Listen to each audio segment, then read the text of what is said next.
12th of September 2007, it's the Parc des Princes in France. It's a game that will live long in the memory of every member of the Tartan Army. It's a game in which Scotland somehow managed to defeat a world-class side in France by 1-0, and I'm delighted to say the man who scored that goal is with us here.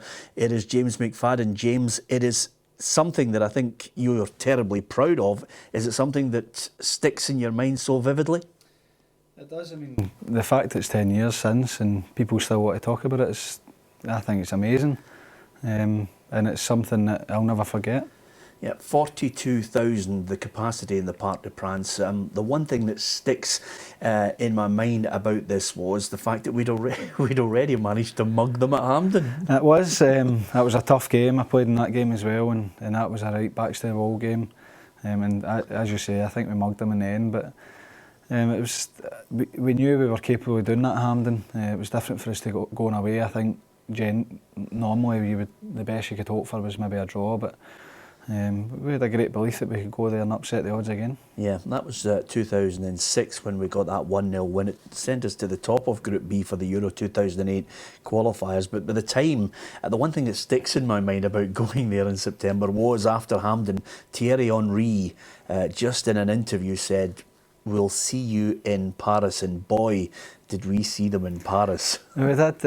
I think as well, you remember in Bertie Vogts's reign when it was the 5-0 game, I think it was, and I think it was Trezeguet, was it, done the thing to Gary Caldwell, so that was great for him in obviously the home game. But as I said, the momentum just kept building that campaign. We went from game to game and we just seemed to keep winning and putting in performance after performance. And as I said, we had a great belief going into that game that we were going to win it, and I think people thought we were mad, but we really believe we were going to win the game. Yeah, well, just summing up the enormity of it, look at the French team, the starting 11. They obviously used two substitutes on the night, Nasri and Benzema, but I mean, what did you make of that team? We knew we were up against. They were obviously plenty of flair going forward, solid at the back. They looked like the perfect team, but that was a night where, for us, everything worked. Everybody played the best game they've played. And that's what we knew we needed. And it was a game that we weren't phased going into. It was quite relaxed. We obviously flew over the day before, trained on the pitch the night before, usual routine when we're away, up, breakfast, maybe go for a walk. I think we went for a walk and had a coffee in a coffee shop in Paris somewhere, and it was just nice and relaxed. Baguette was a master of that. He was a great man manager, knew how to get the players up for the game. And the preparation was spot on, and as I said, the belief was there for the start, and we took that into the game. Yeah, as far as the Scotland starting 11 was concerned, there was a slight early change with Stephen Pearson coming on for Darren Fletcher, but what did you make of your own team when you had a look when they were playing the national anthem? We had a great spirit at that point, and I think we knew, as I said, the preparation was excellent. I think Kenny Miller was, I don't know if he was suspended or maybe an injury doubt for the game, and I think Kenny would probably have come into the team. But we still had a great belief. We had boys there that were desperate to go and play, and it was a game, obviously, we're still talking about it 10 years after, but I think even going into the game, it was a game where the players were desperate to go and play in, and were desperate not to miss. And the fact that we got a fantastic result, you know, obviously tops that, and that's the reason why people wanted to play in it. Yeah. Did the manager say anything? You know, did Alex have any special words prior to the game, knowing full well that this group was on a knife edge? I can't remember, to be fair. It wasn't. I think usually when he spoke, he was inspirational. He got you. He said the right thing more often than not. I remember. He was making a few phone calls. It was either the night before or the day of the game, just to tell people they were playing. I'd spoke to him, and he was telling me that he was thinking about playing me in behind a striker. So he'd obviously changed his mind, and I think he's touched on that since. But I thought I was going to go and play as maybe a deeper striker, maybe on the back of one of their defensive midfielders. But he went for the 4-5-1 and went for three midfielders in there, which obviously worked out better. But as I said, before every game, he always kind of knew the words to say to get you fired up for it. He was a great inspirational manager, and as I said, he always seemed to find the right words. Well, the reason why I can remember it is because when we were there working for Clyde One Super Scoreboard, I could hear the old Thierry Henry echo as it was wave after wave of attack. I mean, it was an incredible. The first half, I thought we are going to get battered here. It was, but it was like games is the longer the games go on, it's the better it is for us. You know, we're Craig Gordon was excellent. Graham Alexander, I always remember, was different class against Ribery. Everybody, as I said before, everybody was excellent, but defensively we were great. We limited their chances. Craigie, we needed a big performance from when we got it, and the longer that goes on, the more encouragement we get, because we think, right, if we get a chance and nick it, we're fine. We can hold on to it. But as I said before, going into the games, you think, right, we'll take a draw. We would absolutely have taken a draw before the game. Yeah. But the fact that we managed to nick it, and it gave us something to defend, and at that point, that was our strength as a team. We were a great team spirit, great unit, and we worked hard for each other, and we were difficult to play against. Yeah, well, at the start of the second half, I think Ribery and Anelka had two great chances, all within 60 seconds. And then, James, I'm going to take you back to this because we were there for Clyde One. This is what happened. McFadden drags it down now. Long way out. Oh, what a goal! What a goal! What a goal by McFadden! Magic from James McFadden! He's a genius again for Scotland! They've been suckered in the Parc des Princes! James McFadden from 40 yards into the roof of the net! Pick it out, Landreau! France 0, Scotland 1! If I could explain to you, James, the only thing that was going through my mind was quite simply, when you were a kid at school, if you ever scored a great goal on the playground, you used to say to your mates, pick it out. And because we've been battered that long, and you know, you become a Scotland fan, and when you hit it, I mean, what was going through your mind? Talk us through the goal.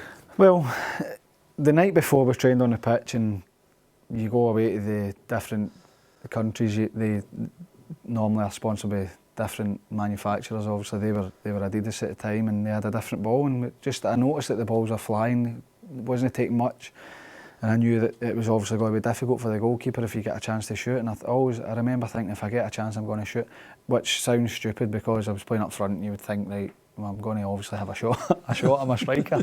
But I just thought, shoot, if you get half a chance, shoot. And I think the fact that Craig had kicked it, I knew that Fergie was close to me. He was screaming for a pass, but as I taken a touch, I kind of put my arms out to feel for the defender, and there was nobody there. So I thought, right, if I get a half turn and just get my shot away, it will stop them from obviously getting a chance to set. And it obviously the keeper for me made a bit of a pig's ear of it, but I'll take it. You know, the ball hit the net, and initially there was silence, and I thought, I don't know if this was went in or no. And then I just turned and ran, and stupidly thought I was going to get from where I was to the other end where most of the Scotland fans were, but I got stopped. I dropped the shoulder with Piero, and he never let me forget it. But it wasn't personal. I was just trying to get down to the fans, but I thought I'd better save my energy because I've only got about 5 or 10 minutes left here. Yeah. Where does it rank among all the goals you've scored? And I've been lucky enough to witness some really special goals for you.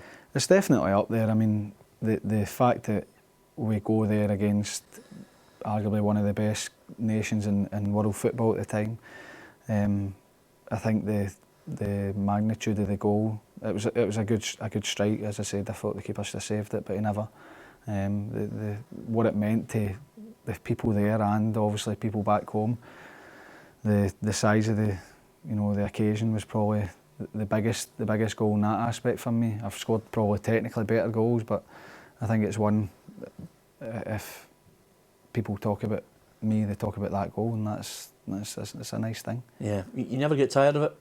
No, I don't. At the start I used to get a wee bit annoyed because I was still playing for Scotland. I'd scored, obviously, I'd scored 15 goals for my country, and it's something I was proud of. But no, as I got older now, I'm quite pleased that it's something that it's not a bad thing to be remembered for. Yeah, absolutely. And those guys, there'll be a close bond between you because of some special nights together. There is. I mean, I go back to the team at that time. We had a great spirit. With some big performances. That was a campaign where we should have qualified, and it's typical of Scotland. I know everybody says that, but I mean, during the campaign and towards the end, you think we should have qualified. before the campaign we had no right to even think we could qualify, and that was testament to the spirit that we had. It was like a club spirit, the atmosphere, meeting up with the boys every month or every couple of months was something you look forward to. You did naturally because you're going to play for your country, but sometimes it could be boring going away in a hotel and knowing if you're going to play and maybe you're carrying a wee niggle, and it can be quite boring. But at that point it was a good time. We all got on well with a good laugh, and I think that's the reason why we've done so well most of the time. Yeah, well, I think it's a goal that will forever be remembered, and rightly so, by the Tartan Army. You never believe this. I think you summed it up perfectly when I interviewed you after the game, and I said, "Did you enjoy that goal?" And you said, "Maybe not as much as you did, Peter, but it was good. It was good enough for everybody in the Tartan Army." It's one of those times when you can get to be a Scotland fan. I certainly enjoyed it, and when the referee blew the full-time whistle, we all went into meltdown. I can't remember the day after, though. I wonder why. My thanks to James McFadden for scoring that wonder goal, and he had many other goals that he scored for club and country. A special player and a special moment. It was France 0, Scotland 1. What a goal from James McFadden.